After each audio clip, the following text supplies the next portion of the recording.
Ayun guys, annyeonghaseyo mga ka-farmers, mga chinggu. Dahil nagbebenta na kami ng miyok araw-araw, ito yung miyok, yung ina-harvest namin sa dagat, pagkain ng abalon.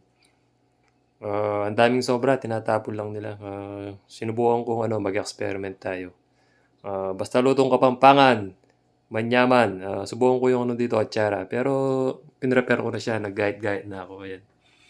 Ah, Pinakulo ko ng konti para mawala yung amoy dagat niya. Tapos, ayan, may ingredients na tayo. May bawang, ginger, sibuyas, tsaka mga sili para meron siyang anghang ng konti at tsaka bell pepper. Luya meron siya. Tsaka magdadagdag lang tayo ng diyan, asukal at tsaka vinegar. Subukan ko lang guys, baka pwede. Suka ng mga Koreano. Bahala na guys, subukan lang natin, baka malay natin pwede siya.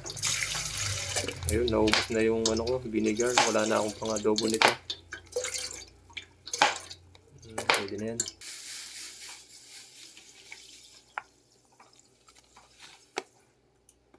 Ito na guys, ay bubuhos na natin. Bahala na. Maayos din. Bahala na si Batman. Yun, nilagay ko na yung miyok. Halu-haluin natin. Para magpantay yung luto. Amoy at sarang na talaga siya guys. Parang masarap ha. Sana all masarap. Tapos ayun, maglalagay din tayo ng konting pasas. Dried ubas yan guys. Para lalong sumarap. Oops! Finished product! Subukan natin ipatikim sa mga kasama natin. Tingnan natin yung reaction nila. Atsarang miyok. Oops! Ayan guys, subukan natin patikim kay Boss J. Ito yung bahay niya. Ang ganda ng bahay niya. Ang laki. Masarap ang atsara ni Paring Gary na niluto. Sabi ko sa inyo eh. Very good. Atsarang miyok ng Korea. Miyok. Wala kaming papaya, kaya yun yung namin. Sinubukan namin. Kasi Okay. lagi kaming half day eh. Pagka nag-harvest kami, half day. Pag nagbenta ng Tashima. Tapos yan, tinatapon lang nila. Sayang naman. Try lang. So, okay naman. Yan, mga ka-farmers ko dito sa Wando, subukan nyo.